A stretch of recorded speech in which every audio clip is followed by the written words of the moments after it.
Hello and welcome to the most must-see podcast on Thursday nights. That's Top Rope Wrestling Talk. I'm your host, Kev Wiseman. We have Brian, we have Roger, we have Dr. Nick, we have the Guru, we have Josh Shane, Ben, and Calvin, and we have King P.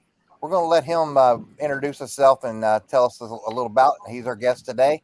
So, Phil, go ahead if you don't mind. Yeah, I just, I got a love for wrestling just like everybody else. I've been watching since the 90s. WCW, WWF is what I prefer, but, the Guru, he's got me checking out AEW a little bit, but I know that y'all don't like to say AEW because the viewers drop, so we just lost some. But shit, see that? It just became cloudy, dude. AEW, cloudy rating. Hey, if it's wrestling, we watch it. So I don't watch Brian, a lot you're of such it. a dickhead. Oh Jesus! But my favorite wrestler Billy Gunn, so I like to check him out over there. So I like Billy Gunn, and I'm glad there ain't nothing wrong with Daddy Ass. He's awesome. No, he is. Not like what amazes me is how good a shape he is at that age. Yeah, he's in crazy shape. He's like 60 or 61. He's 60. He's like 60 he's or 61. What the Rock say? My name's Billy. Yeah, he killed him, didn't he? Yeah. I'm 49, and I've never.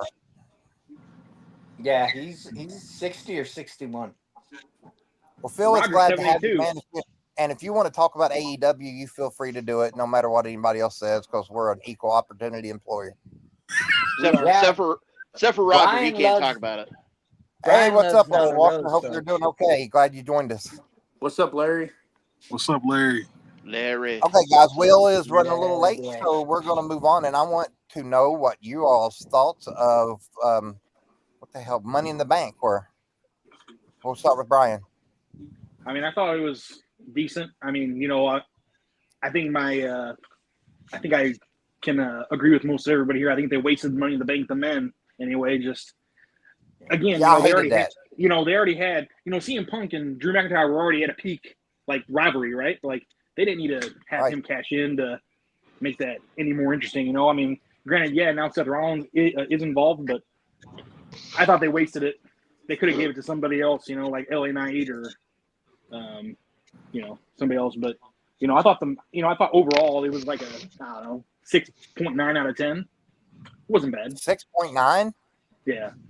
We don't get no fucking points in here. No, it's either a 6 or a 7. All right, seven out of 10. Okay, we ain't no. Y'all gonna make me cuss somebody that I don't want to mention his name and give him credit. Jesus. All right, Roger, what'd you think, brother? I really hate this shit. I gotta agree with Brian. I didn't think it was that good.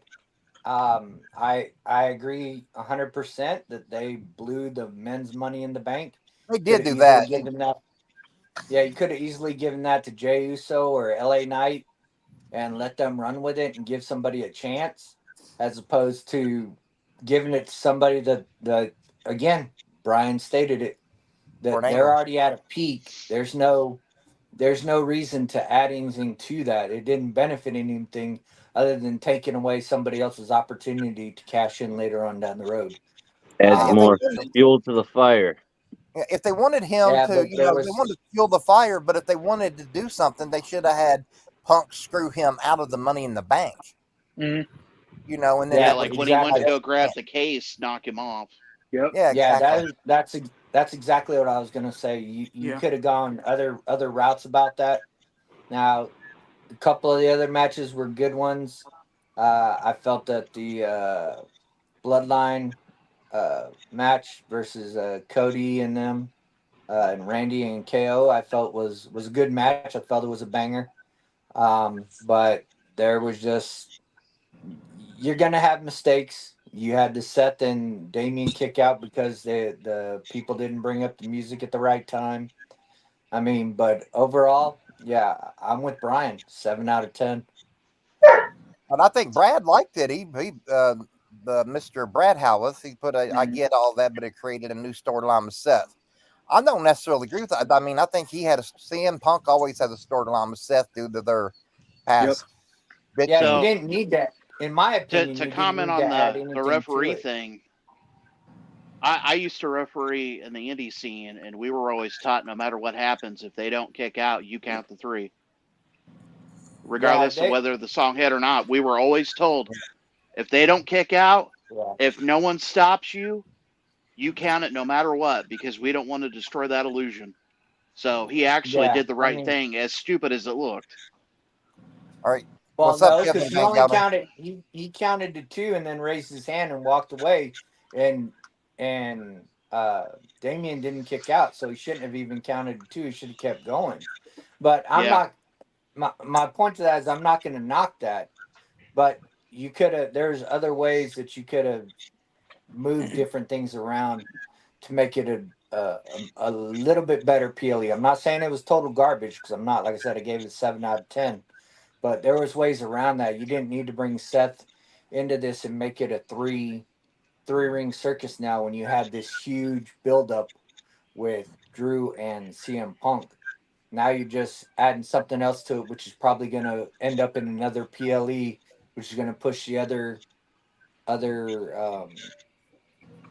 people back to another PLE. And to me, that's just overkill in a way. But again, I have to agree with Brian, as much as it pains me to say. It was a 7 out of 10, and they could have done some things differently. All right, everyone. Will is in the room. Will. So, what's up, does Will? anybody else have anything about the pay-per-view before we go to Will's questions? I do. I'll talk about it just for a brief second. So, number one, I think we all got played. I don't think that was an accident at all. I think it was a work just so they could set up another match, maybe a triple threat match, and so he could still have some sort of, path to the title or path to a title match. It's kind of like the Royal Rumble, and they have a planned winner, and then the guy that is planned to win gets thrown over and only one foot touches, and they think he's out, and they play the music of the guy that doesn't win. You guys know what I'm referring to. So I would say, don't get too caught up on it, because it very easily could have been a work. Did you hear?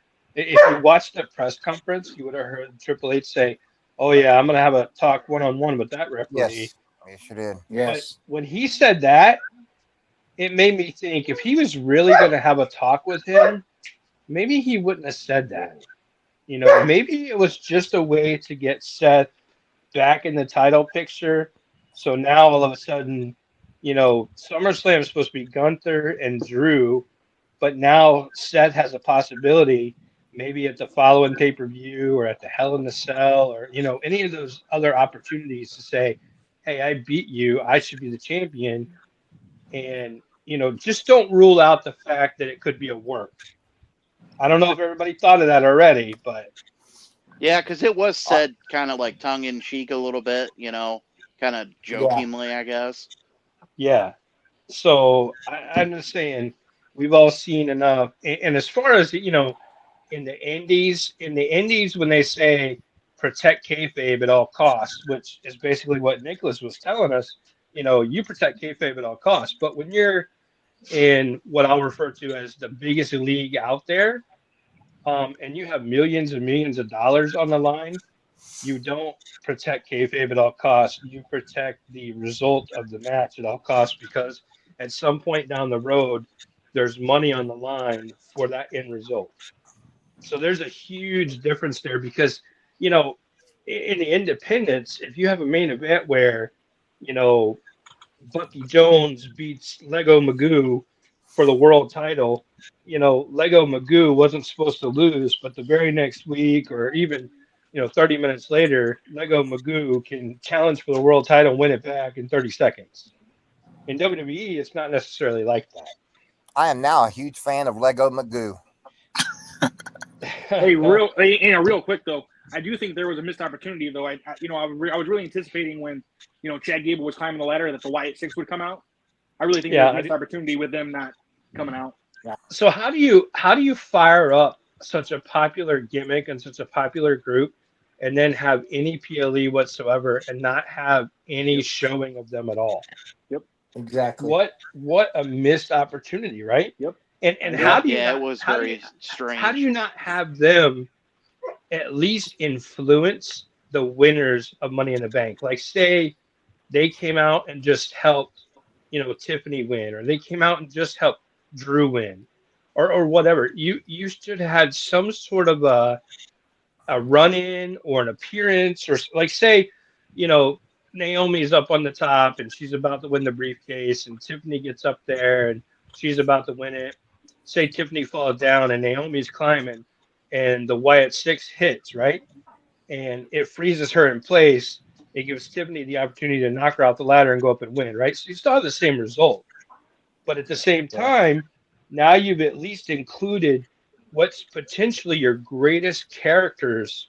And there's not a lot of characters out there, but you've now included your greatest characters into something. How are you going to spend that kind of money on the production of those guys and what they're doing and not at least have any spot whatsoever in the pay-per-view or PLE?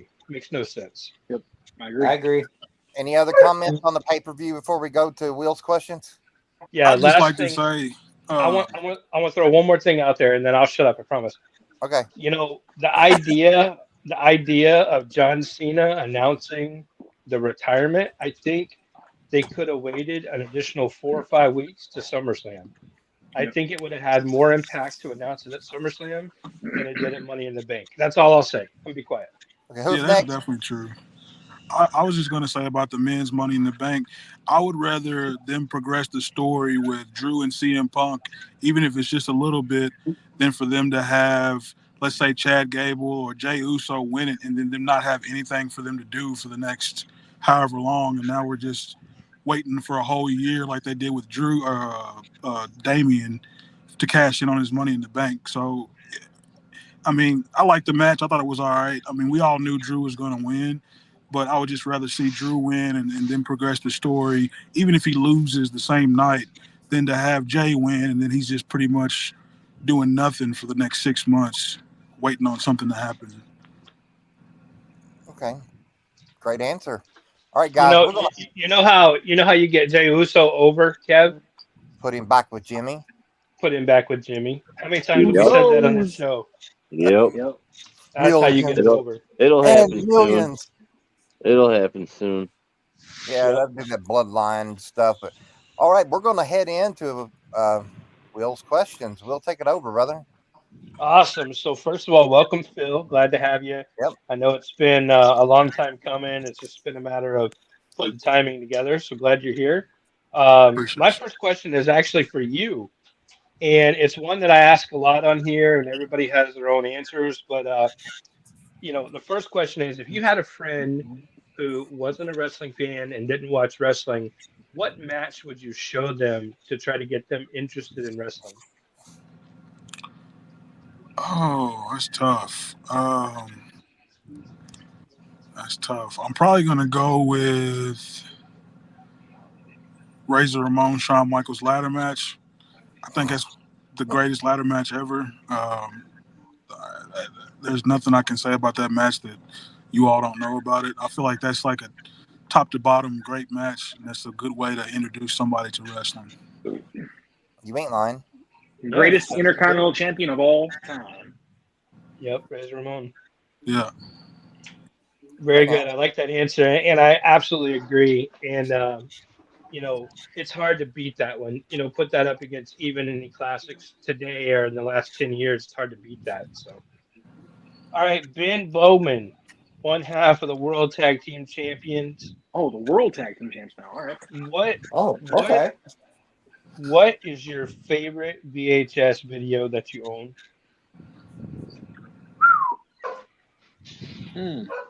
That I own. Debbie Does Dallas. Yeah.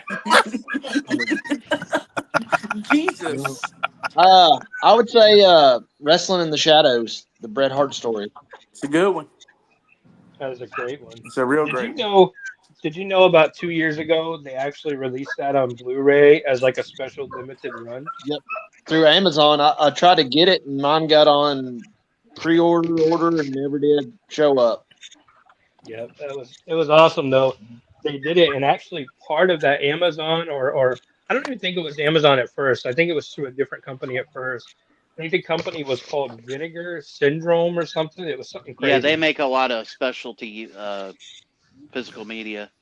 So you had to pre-order it because they only did like so many copies. I want to say it was 1,000 or 2,000 copies or whatever it was. So, but one of the things you got when you pre-ordered it was you also got the story of Owen Hart as an added bonus on that Blu-ray. So if you ever get the opportunity to find an original copy of the Blu-ray, I highly recommend it. So very good choice. I'm going to add into that. I don't mean to go off on anything, but did anybody ever watch that and thought the timing was very, very convenient and thought it was a work?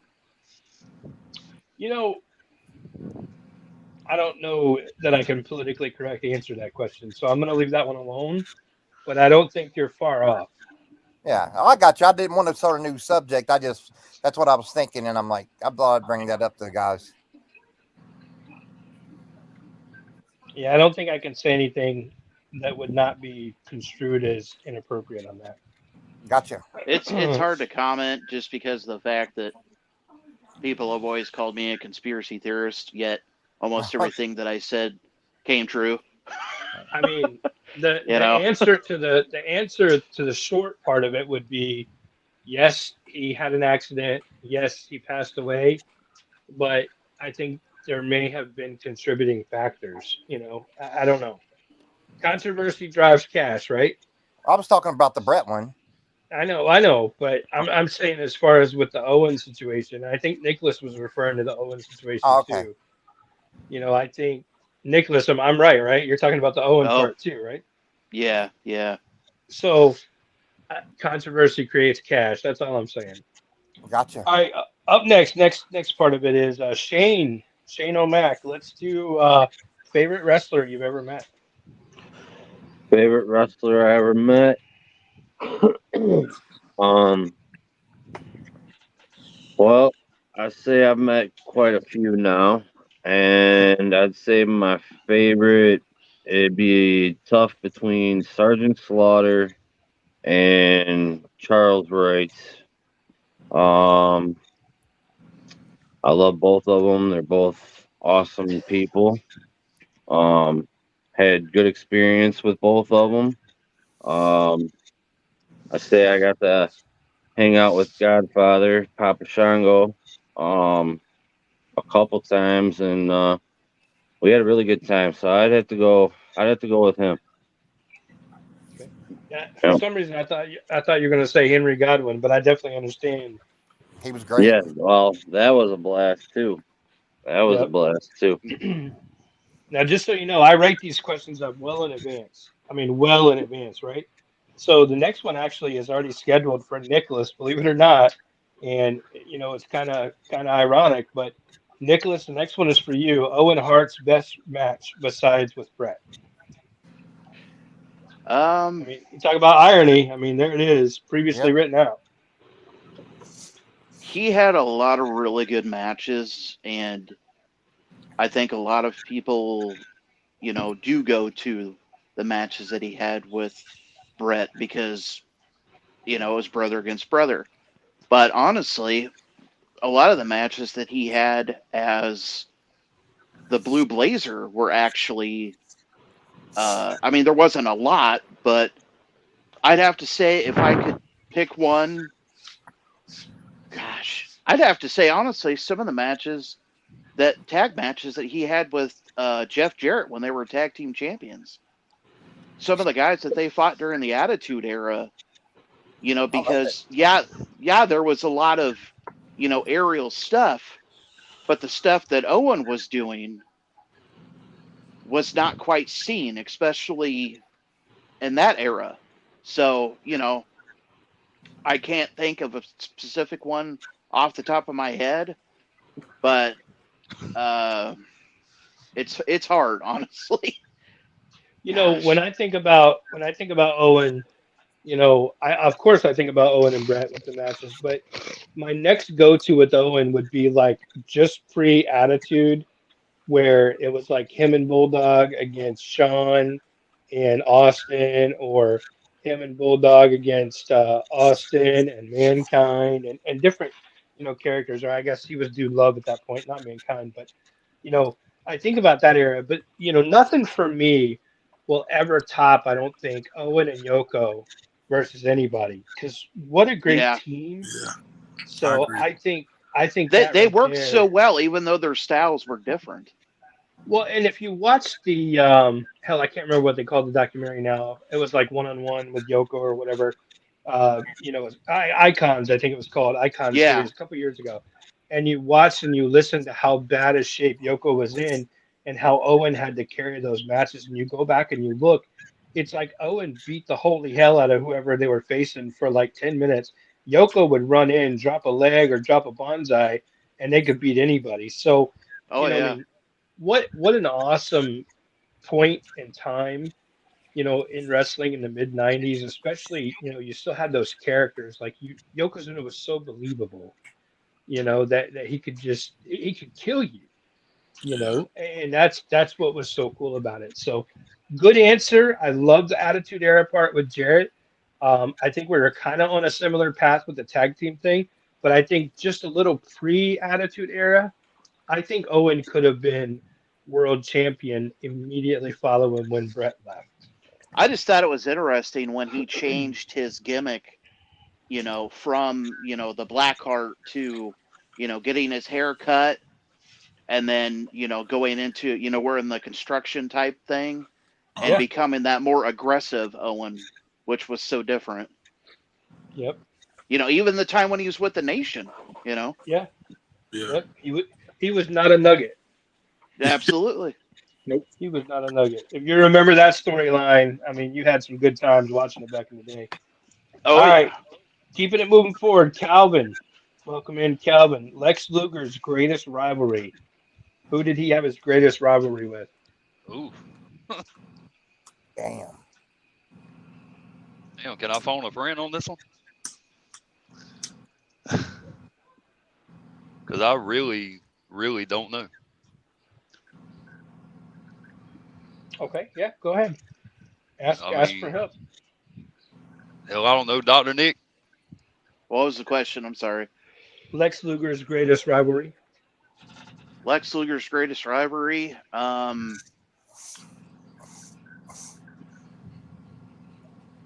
have to say in his WCW days.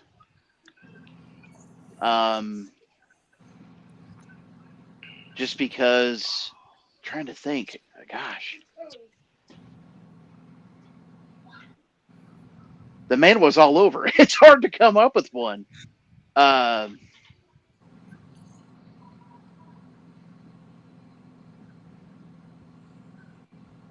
one that sticks out to me, just because of it being recent, was him and Yoko was interesting.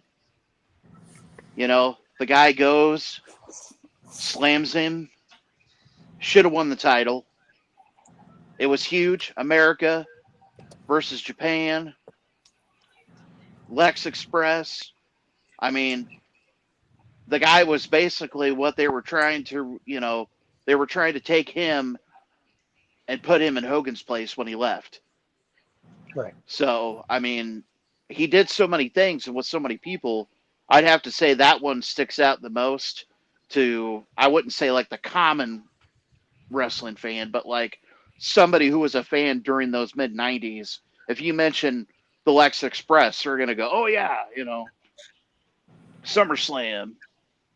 I mean, that's my go-to. Thank you, Dr. Nick. Yep. You're welcome. Good deal.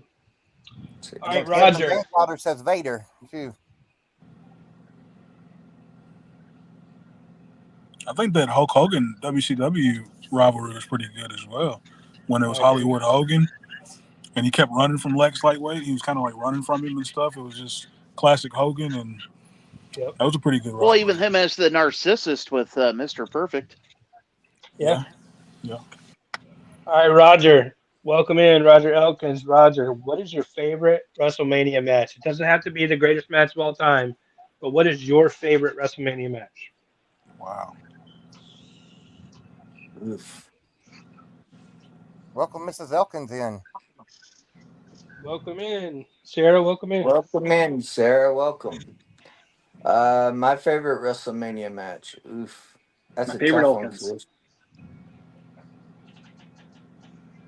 Right there, Brian. I'd say probably go back old school, WrestleMania 3, Hogan and Andre. I mean, for me, that's what started it all off for me in WWE. Okay. All right, Brian.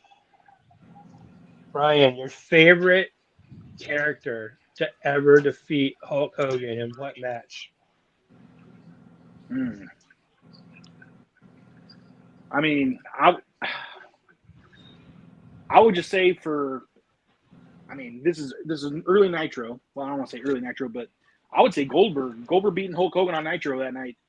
That the crowd went nuts.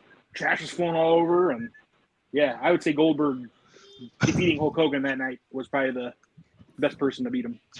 That was a hell of a good night, wasn't it? It was so exciting. It was, dude. Especially when Karl Malone gave Kurt Hennig a diamond cutter. Oh yeah, yeah, yep. Leading up to Bash at the Beach '98. Yep. Oh yeah, I like it. All right, let's see here. Kev Buckler, best match you've ever seen The Undertaker in.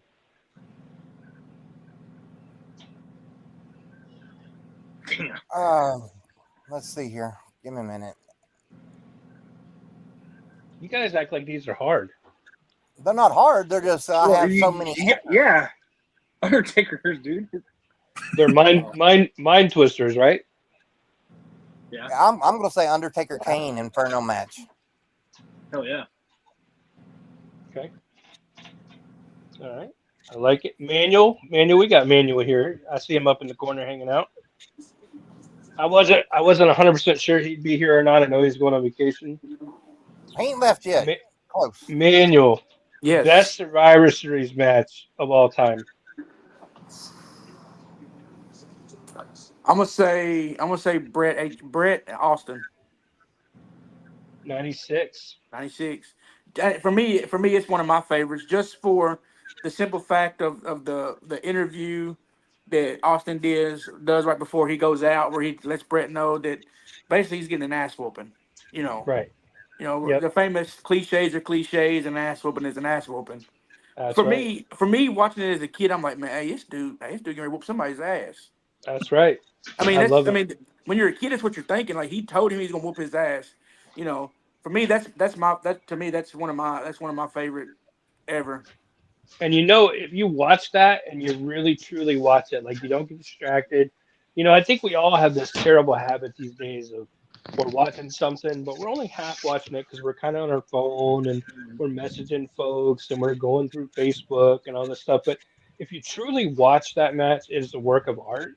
And the finish to that match, although it had been used, numerous times throughout history by Brett, the finish to that match was so, it was so artistic because Austin refuses to let go of the hold because he's doing everything he can to choke the life out of Brett. And Brett's doing everything he can to just get the victory. Because remember, the stipulation was winner faces the world champion at the following event. So, Brett had just come back. He wants to get back in that world title picture. He wants to put Austin out of the way, because at that time they didn't really have that rivalry.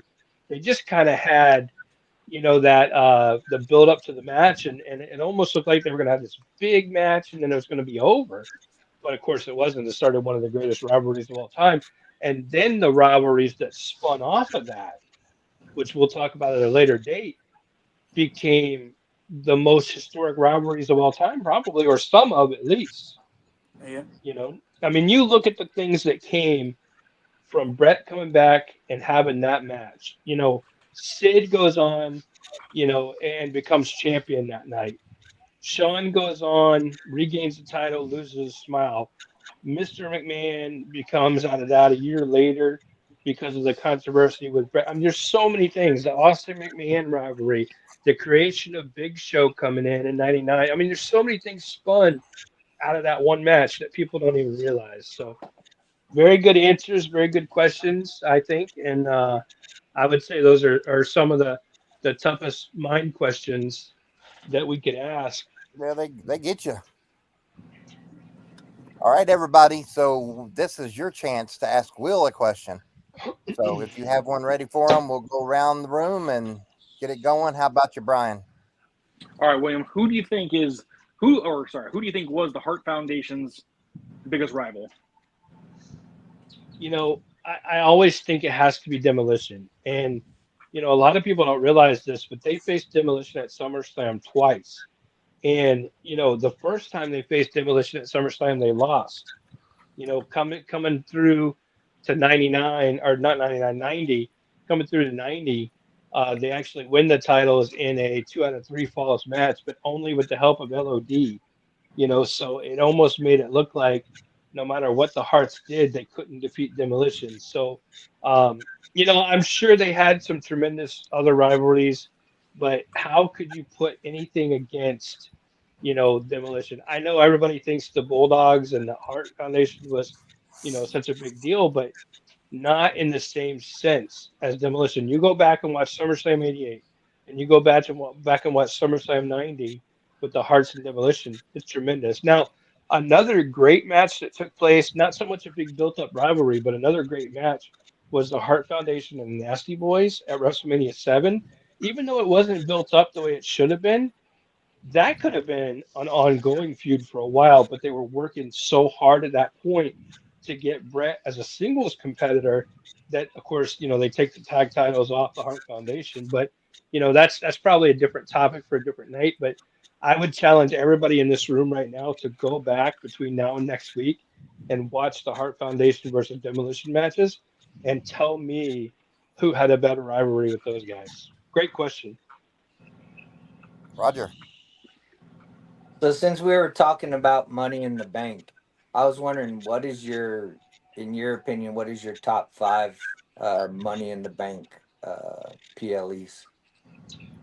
You know, top 5 is so difficult. You know, it's the same thing when we do the Mount Rushmore. It's so difficult. But I will tell you one of the best. And it was in 2014.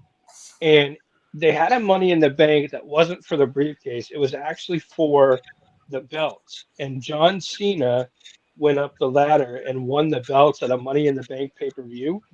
And I always thought that was such a great concept. You know, it's one thing to have the contract up there and the briefcase up there, but I think they really missed that opportunity. They haven't done it in 10 years now, since 2014 when Cena won it. But if you had the World Championships defended in a Money in the Bank ladder match, I think there's much more of a concept there that you could really drive home.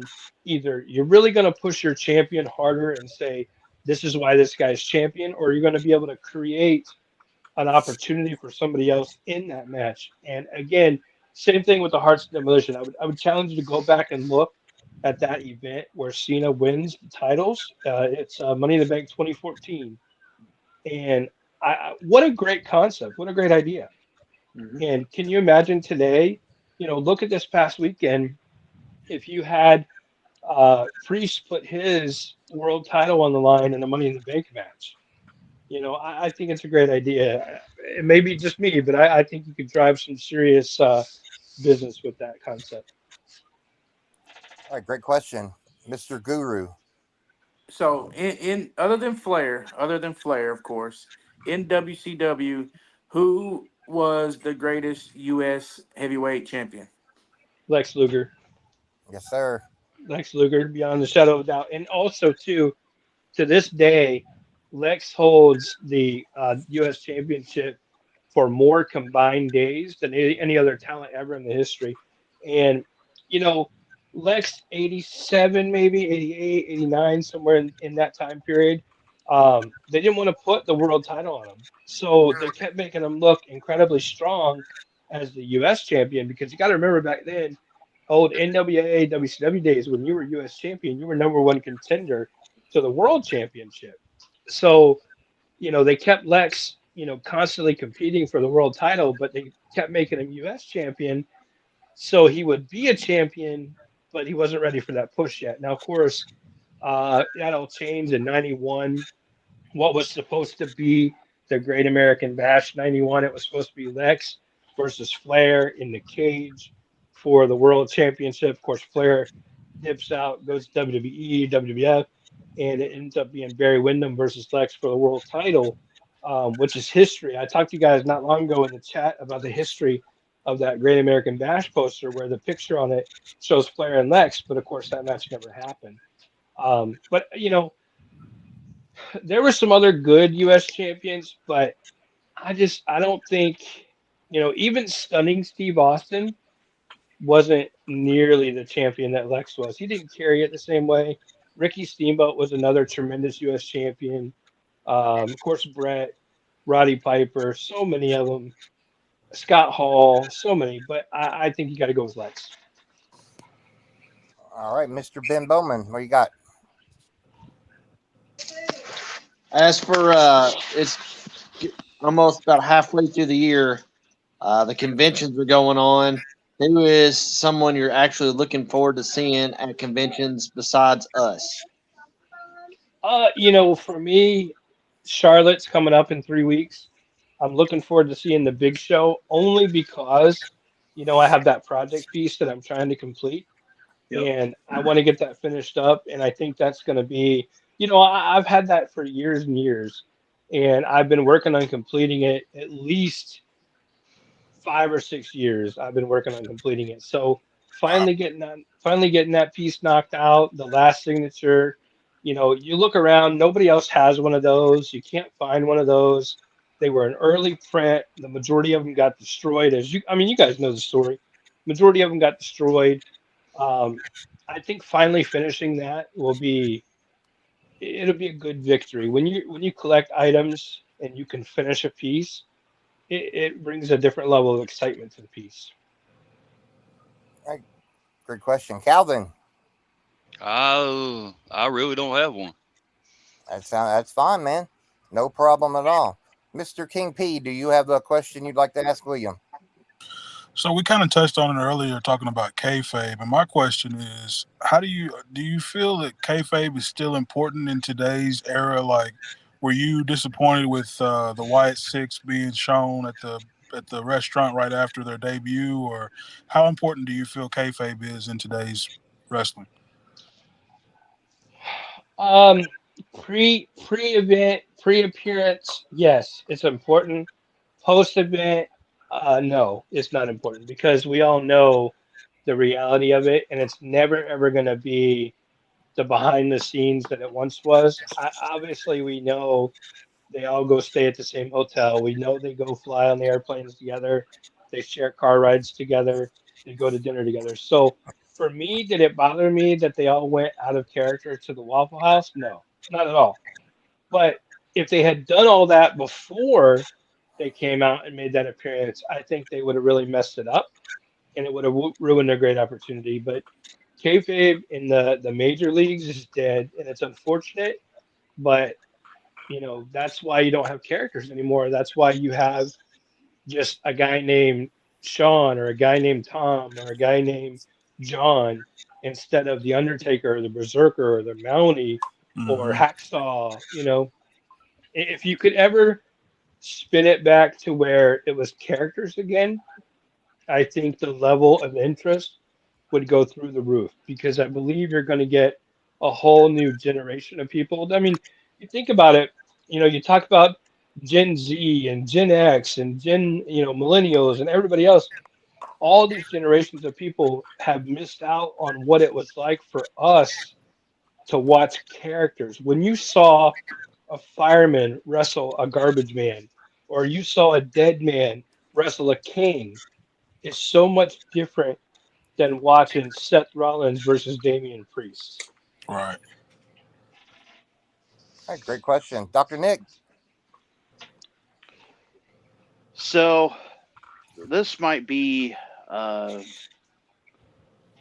wouldn't say complicated, but I mean, there's so many different ways to look at this. If Magnum TA had not gotten in the car accident and had continued his career in beating Flair, becoming the world champion, do you think that Flair would have been as big as he is now if Magnum had taken that spotlight? Two parts to that. Number one, Flair would have been bigger. And I'll tell you why. Because anytime you can put a major rival like that against somebody, you're going to drive up the stock of both competitors, not just one. So Flair, instead of being a 16-time champion, might be a 26-time champion. But also, too, I think Magnum would have been a multi-time world champion. And I think he would be on people's Mount Rushmore. And I think he would be mentioned in the top 5 or top 10 of the greats. And I don't know anybody in the world that has him top 10. And it's a shame because his career got cut short. But if you were only to measure the length of time that he was around, I think he would be in the conversation of a top competitor or a Mount Rushmore type conversation. But because of what happened to him, he'll never, ever be there. Okay, next question before we get to Shane. I want to give in Kevin Van Gelder. In 96, when the NWO started, if Shawn Michaels would have left with Scott Hall and Kevin Nash, would the NWO have been successful with those three at the helm? Absolutely. 100%. I think, you still turn Hogan. You have to turn Hogan because, that's the idea. But if Shawn had come in first, like Scott Hall did, or Shawn had even come in fourth, you still would have continued to drive that force. And if Shawn had gone 2, I think WCW would still be going today. I agree. All right, Shane? Hey, one more thing about that, and I just want to throw this just to put in everybody's minds. It's July of 96. You got Sid, who is about 4 months out from becoming the world champion in WWF. He's finally getting his spot. He's finally becoming champion. What if Sid had jumped ship from WWF early back to WCW? Because, eventually Sid goes back over there. But what if Sid had jumped early and Sid was the 4th man in the NWO? I would have loved it. Damn, I mean, think about the opportunities there. You got Kevin Nash powerbombing everybody. You got Sid powerbombing everybody. You got Hall delivering the edge to everybody, and Hogan dropping the leg on the world.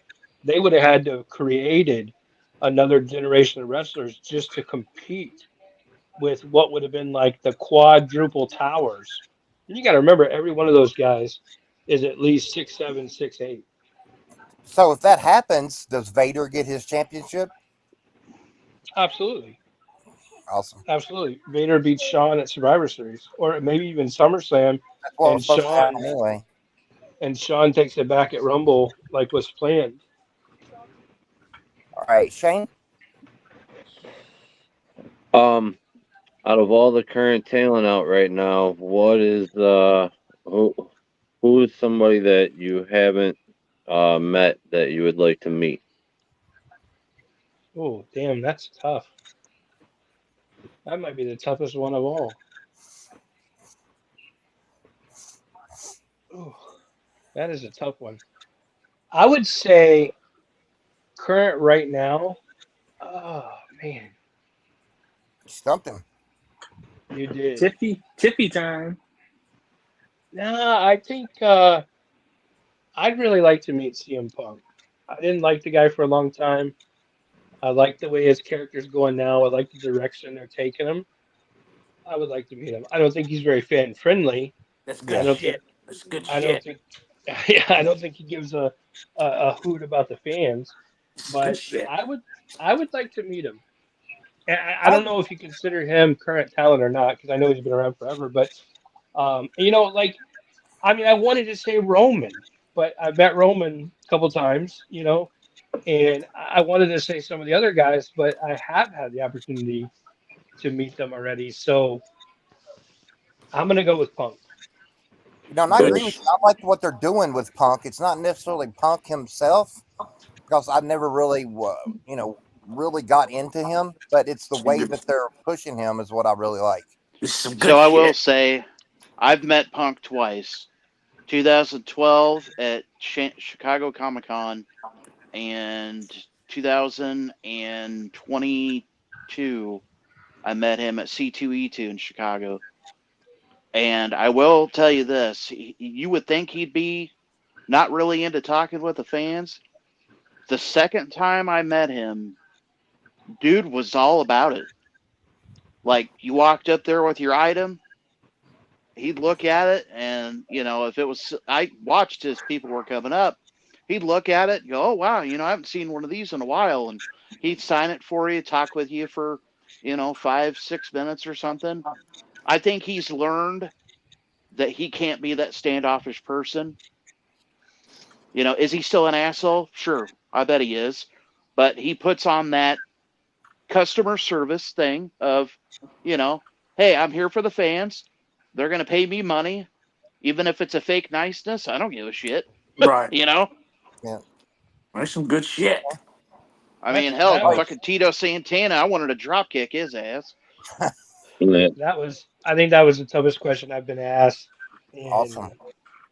I just like to say, fuck CM Punk. I'd love to meet Roman.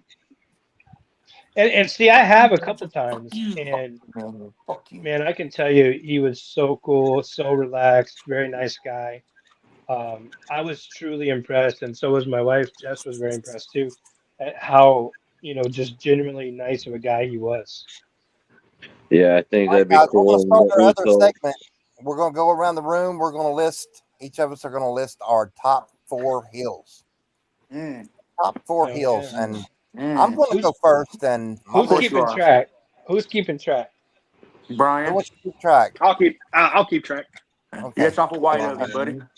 Good job, Brian. I'm going to go first, and mine's kind of, I'm going to start out with the obvious 2, Hogan, Flair. Those are my obvious 2. And then I'm going to go Jerry Lawler. And then my 4th and final one is Tommy Rich. And the reason I have to put Tommy Rich up there is because I'm a Memphis guy.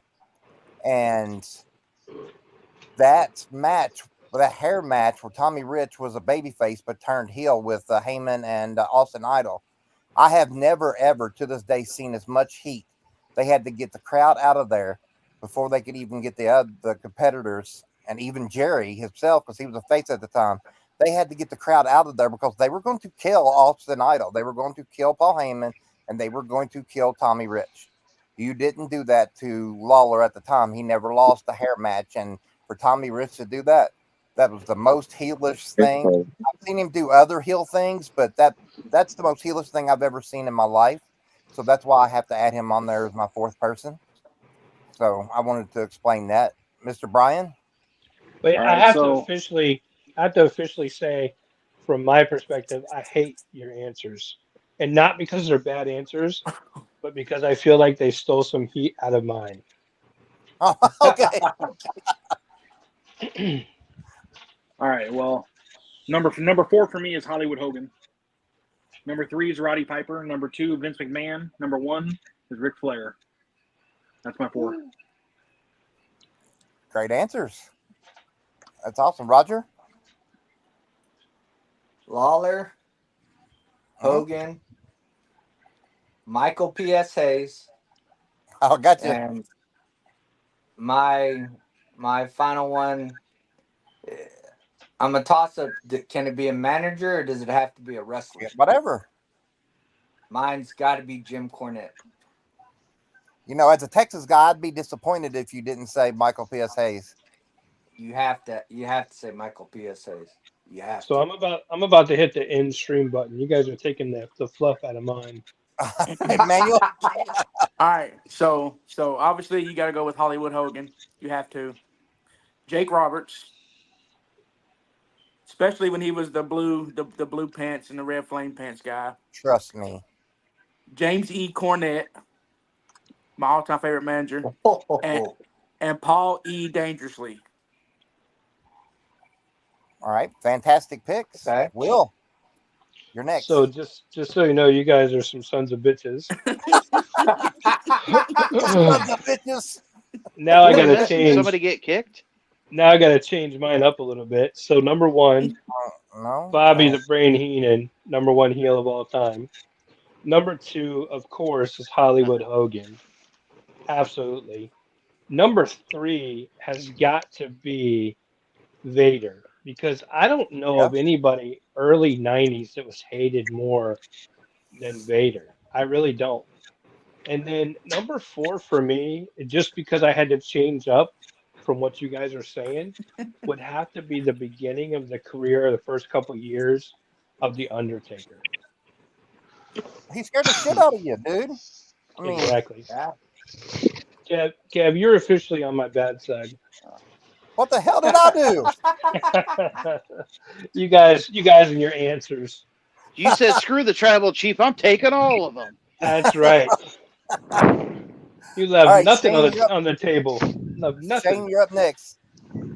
My four favorite heels, I would say Razor Ramon. There he is. Sergeant Slaughter, Roman Reigns, and the Macho King. Excellent. Those are awesome. Nice. And wasn't Slaughter such a son of a bitch back when he was a heel? Yep, he was. Kevin Van Gelder got Hulk Hogan, Rick Rude, Mr. Perfect, and Mr. Fuji. Nice. That was a good one. Calvin? So I can't believe Shane is the only one that said the bad guy. So that's one of mine, Razor Ramon. Of course, Hollywood Hogan. Got it. Rick Rude. And Vader. Oh yeah, Vader. Very good choice. How about it, Phil? So obviously Hulk Hogan, but I didn't put him in mind just because he's such a baby face that, he is the greatest heel. But my personal, definitely Mr. McMahon. Edge. I hate Edge still to this day. I don't like him at all because he's a great That's Kev's favorite wrestler. My brother. Yes. Oh, I don't like him at all. He's a great heel. Wrestler. I hate him. You hate him On as a this person? day, Kev sees clearly. Yeah. Hey, Phil, do you hate him as a person? I wouldn't say I hate him as a person, but I mean, Damn. like his character, good Lord. I mean, Mr. Opportunity, the opportunist, he's definitely it. And then Roman, I mean, he's held the belt for so long. Everybody pretty much hates Roman. He was a great heel. And then, I never heard anybody saying, which is crazy, Triple H. He was. Triple H, I mean, from the beginning, the character Hunter Hearst Helmsley, all the way through, he's always been one of the top heels to me. Well, but I think the problem there is it's not like the top 10 or the top 20. It's trying to cram as much hatred into the top four. And I think that's why so many guys get left out. And Kev and I talk about this a lot, where it's so hard to get down to four. It's extremely difficult. You know what I mean? You could sit there and list off, like, if we had gone to 5 on this one, my 5th one would have been Yokozuna. Because I was going to say Owen Hart. Right. We don't do extra around here. Right behind, you're right, we don't. But I'm saying, right behind Vader, who was more hated than Yoko? Nobody, So, but I think that's why people like Triple H get left off, is because you're only filling 4 slots. I can hear JR now just cussing him out, calling him a son of a bitch. And I mean, it's just, it's Triple H. yeah. Damn you, Triple H. Damn it, that man has a family. Tell me why. That's All right. Mr. Bowman. Well, 3 of my 4 has been selected, but I'll still say them anyway. That's because these guys, Ben, that's because these guys are assholes. Yeah. But Mine are going to throw everybody through a loop. Which right now I am surprised no one said MJF, and I'm glad no one said that so far. So Dr. Nick, don't let me down. I started too, but it's hard. But mine, it would be Roddy Piper, all-time heel. Then number 2, Vince McMahon, Mr. McMahon. Number 3, was Jake the Snake Roberts. And then number 4, no one said. This guy got so much heat for a small company that became global was the franchise Shane Douglas in ECW.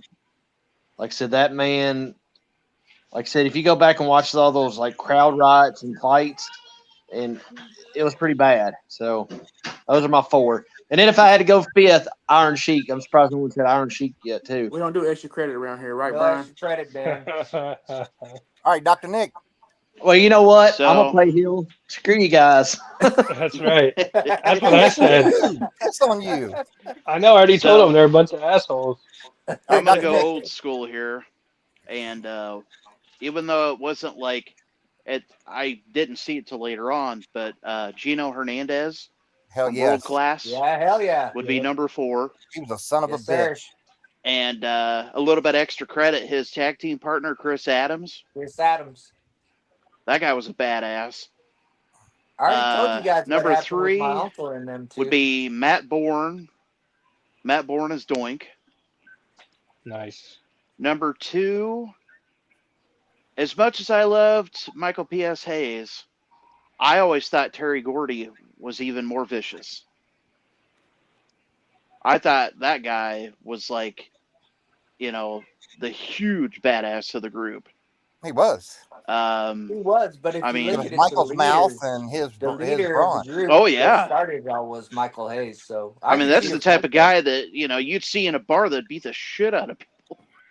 Oh You yeah, talking about Texas wrestling? You get Roger a chub. hell yeah. That's going on right now. What am I on now? Number 2? Okay. I don't know. You named I'd have about to say 30 people. I don't know. Yeah, it ain't 30 people. Extra credit, boys. I'd have to say number 2, just because it was so different at the time. I really liked William Regal and the Blue Bloods. Yes, sir. Okay. And number 1, it has not been said, and I'm very surprised that it hasn't been said. And I would have to say number 1 heel out of all the companies was Taz. Oh, wow. See, I'm shocked. I'm shocked nobody's. Dude was a literal street thug. Dude went through every company and just beat the shit out of everybody. I mean, he legitimately hated people. Harley Race. Yeah, I mean, there was so many more. But Roger, again, the thing is, you only get 4, so it's so hard to cram. I mean, we could have named off top 30 and still miss people. You know what I mean? So that's the problem is top 4, and it's not, it's not a right or wrong answer. It's how we feel individually about those top 4. And I actually changed 2 of mine because I feel like mine got kind of squashed in the beginning. Took away some steam. From mine. But what's number 1 is heel, like Stone Cold was a tweener. Yeah. I'd like to see you call him that to his face. Surprised nobody said Brian Howarth. Oh, yeah. Shit. All right, guys. Let's go to do you guys want the results or no? I'm sure it was Hollywood Hogan. Everybody called him out. Yeah. And tied for second was Vince McMahon and Roman Reigns. Oh, wow. Yeah. Nice.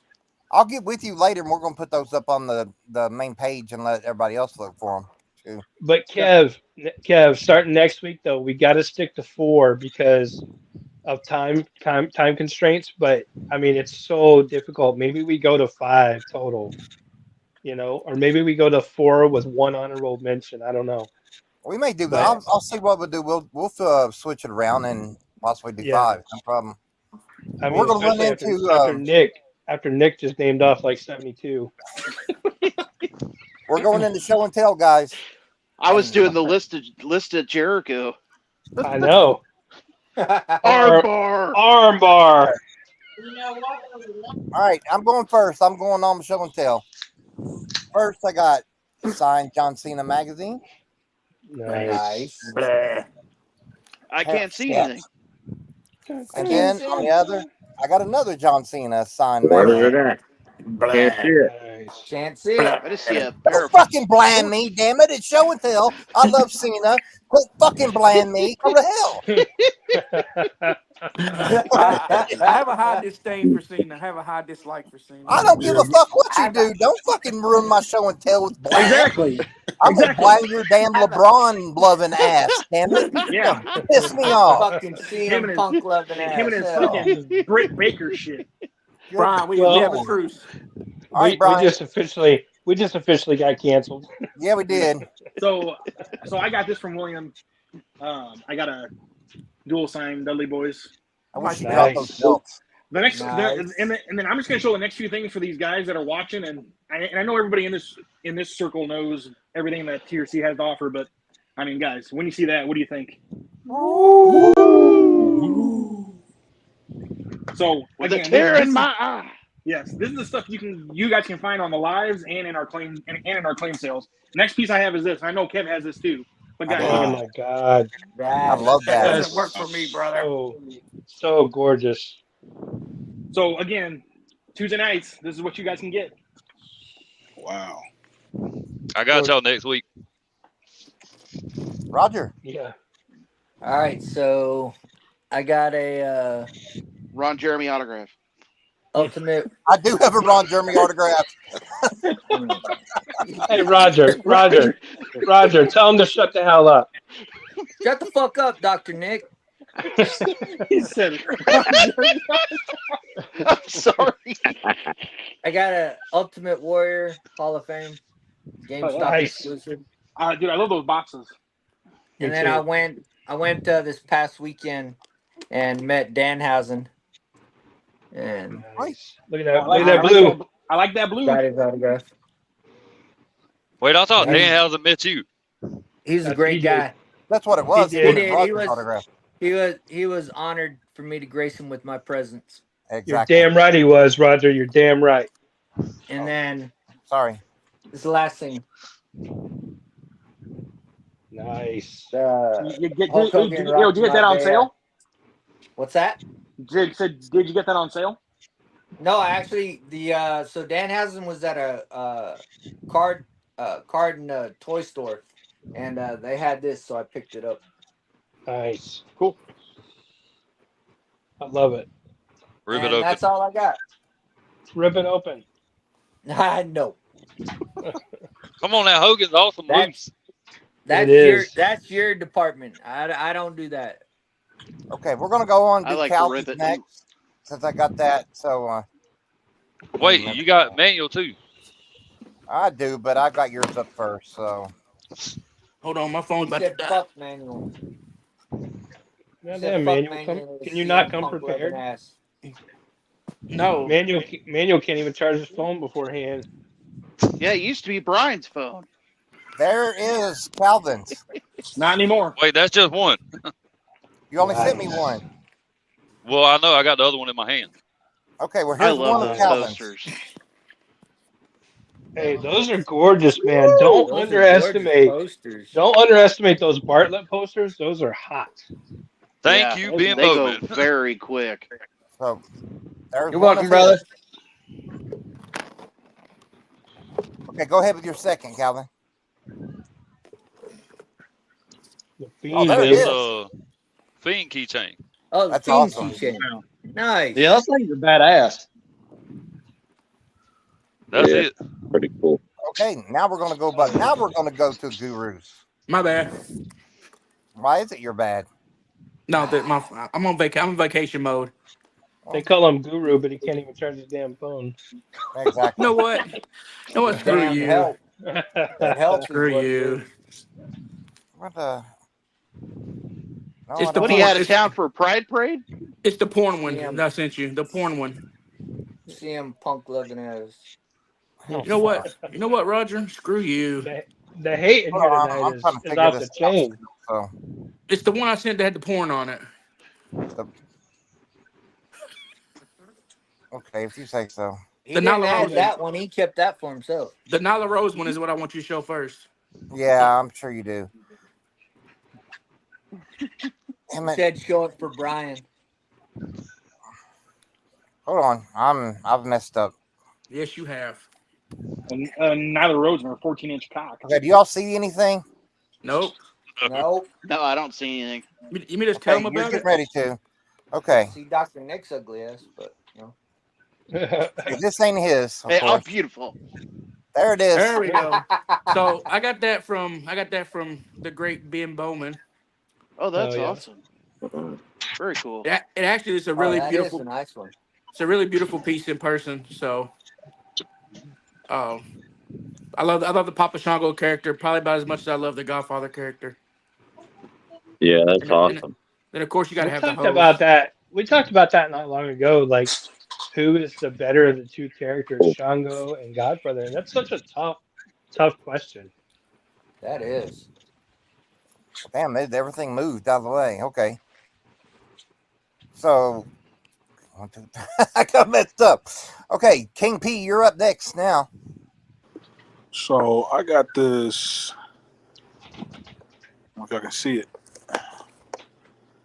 It's Farouk Assad. Oh shit! I'm gonna focus in on you. Hold on. Nice.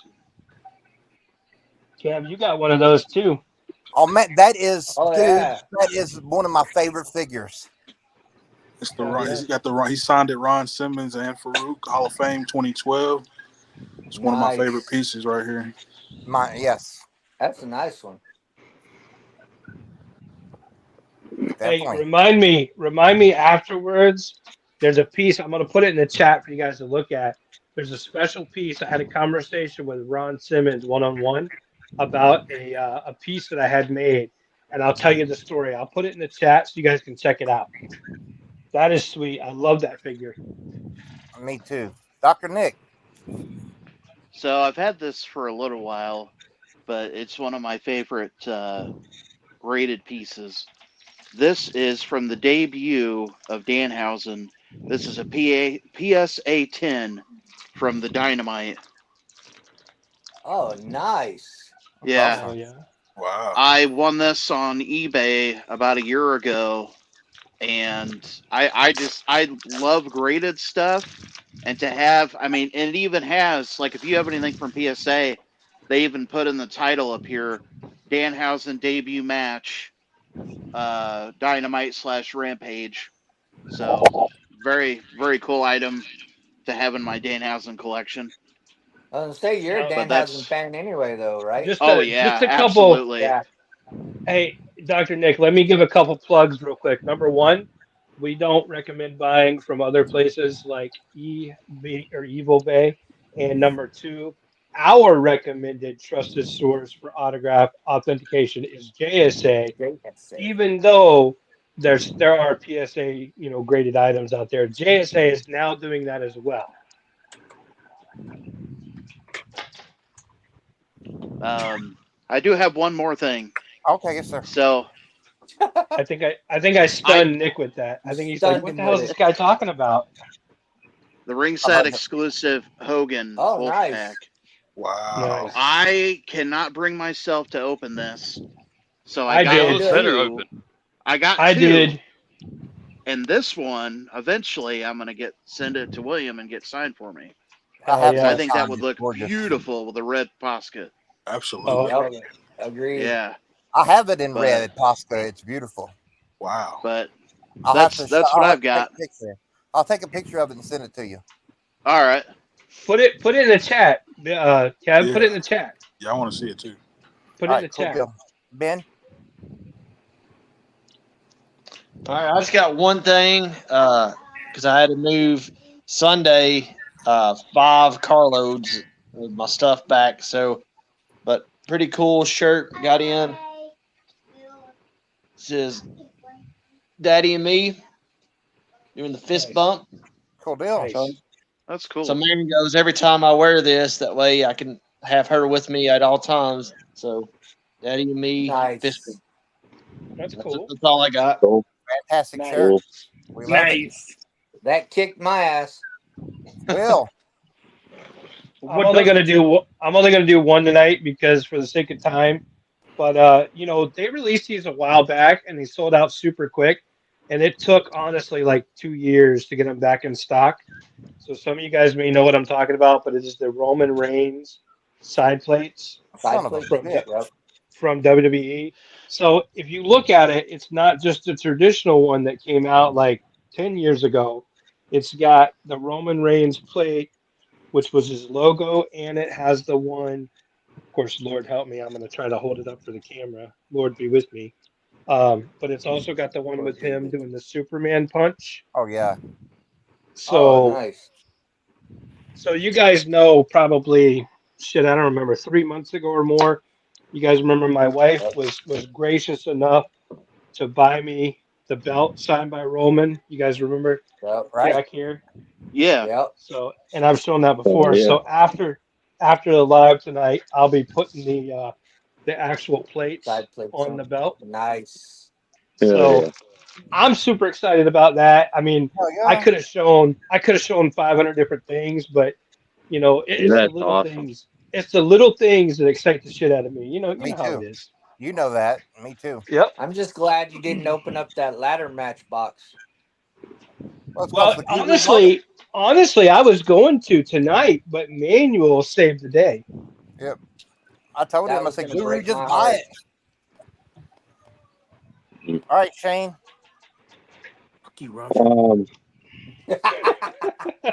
Got this little steel cage challenge game. Oh yeah. Oh, nice. Oh, yeah. I thought that was cool. It is. I like It is cool. The box art on it is really cool.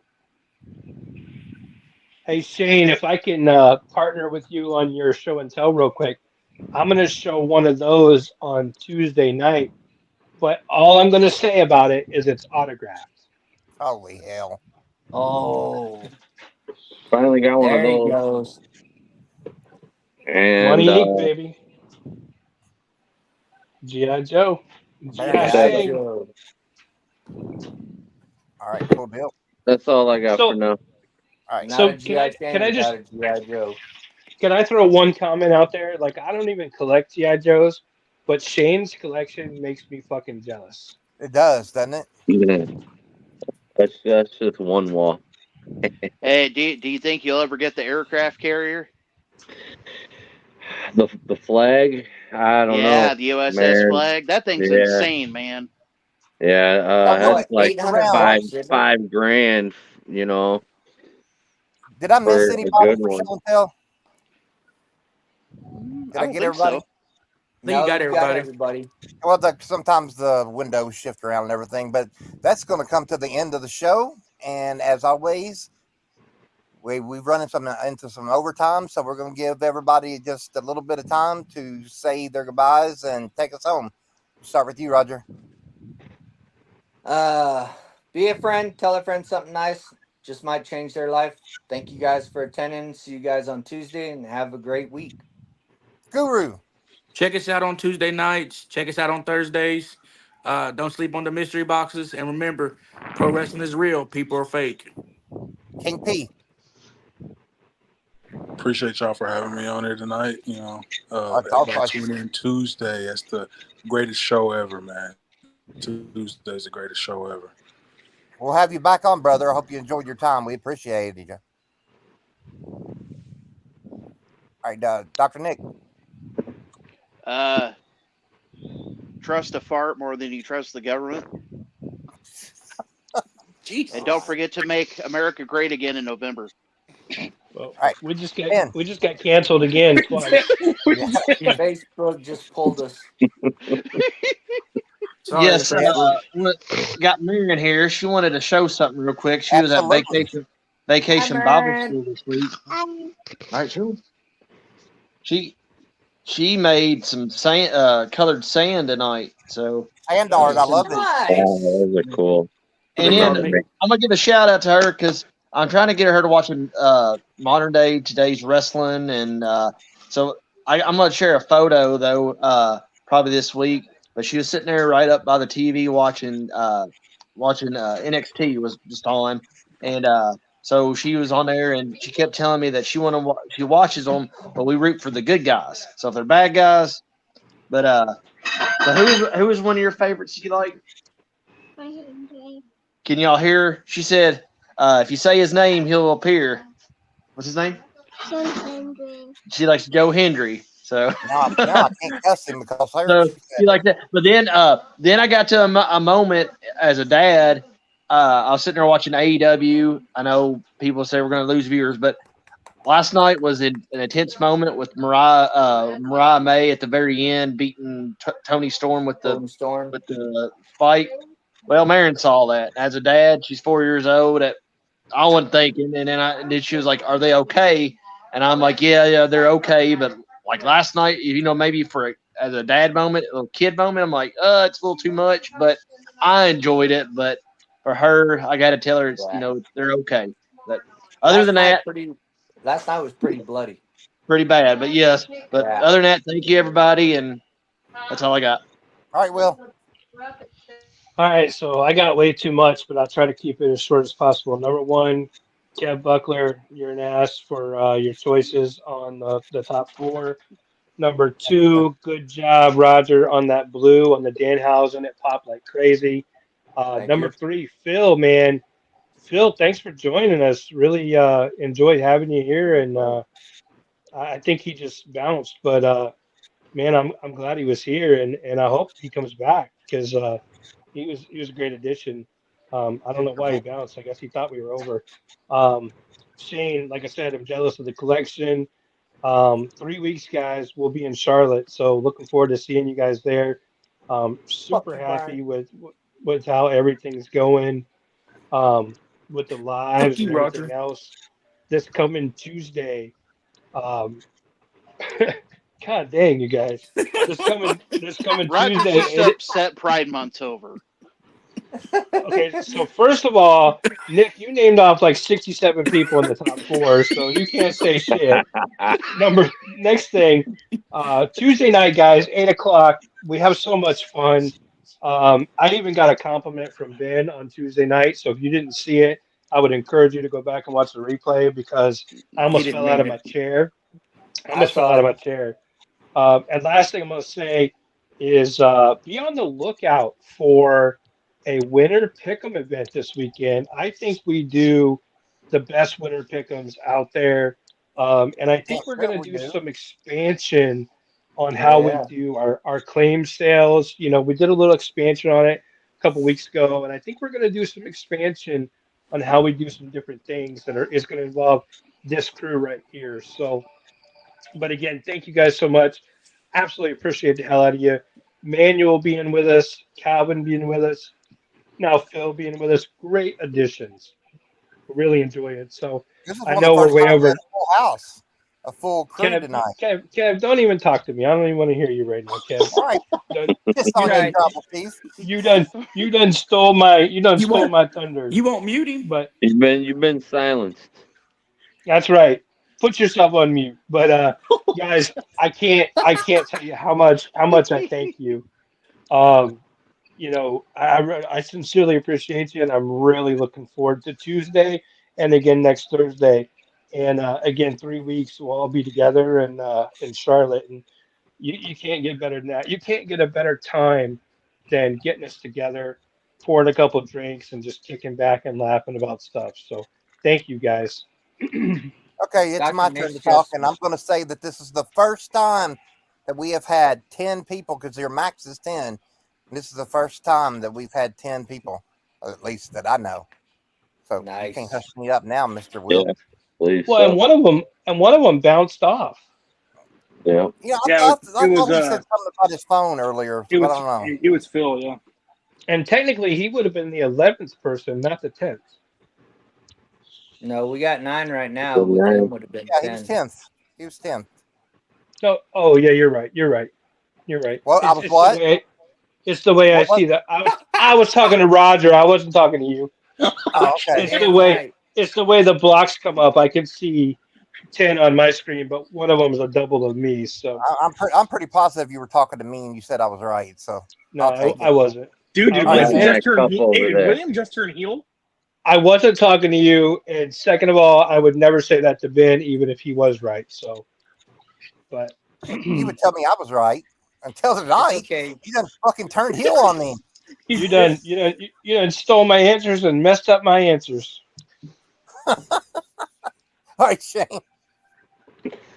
Yeah, it's been a blast. Thanks for joining, everybody, and I hope everybody has a great weekend. Dr. Dick. I just want to say something real quick. A friend of mine, his dad passed away, and his father introduced him to wrestling, and it got me thinking about, you know, the moments I've shared with friends, family, things like that. Make sure, no matter what you got going on, I don't care if you're mad at a relative, brother, sister, whatever, give them a call. You know, forget the petty bullshit. They could be gone tomorrow. And that's all I got to say. Just love everybody if you can. Well spoken. Great message. Calvin? All right. I'm sorry, Kev. I shouldn't talk to you like that. Damn it. and I'm right, too. Dr. Nick's just mad as KY hadn't come in yet. All right, Calvin. Just like Tuesdays, we love overtime. He should be mad he can't count. I'm going to take a cowboy hat and shit it and send to you. All right, it's Calvin's time, people. Go ahead, Calvin. I'm sorry, brother. Just like on Tuesday nights, we love overtime. So this don't matter. Nope. Check them out on Tuesdays. And next Thursday night, for once, I won't be in my truck. You gonna be home. I will actually be at home. Nice. Hell yeah. We enjoy you whether you're in your truck or you're home, brother. Well, you know, I'll be in the man cave next week. Hell yeah. Nice. Gotcha, Brian. Again, guys, thanks for catching us tonight, and be sure to be in Tuesday night.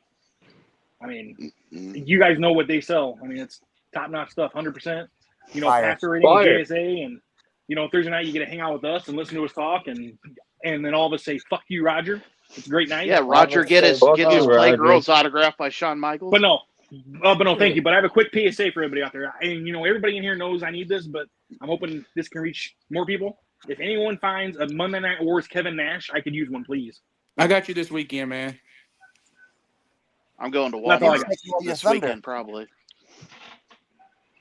Fuck you, Brian. I can't wait till Charlotte. Me too. Yeah, I can't wait either. All right, guys. God, I can't wait for Charlotte. We can't wait for Charlotte, guys. Thunder and rain, baby. It's gonna be awesome. All right, guys. Great show tonight. We always love coming to you. We'll see you next Thursday. Thanks. Hey, Brian. Hey, Manuel. Fuck you.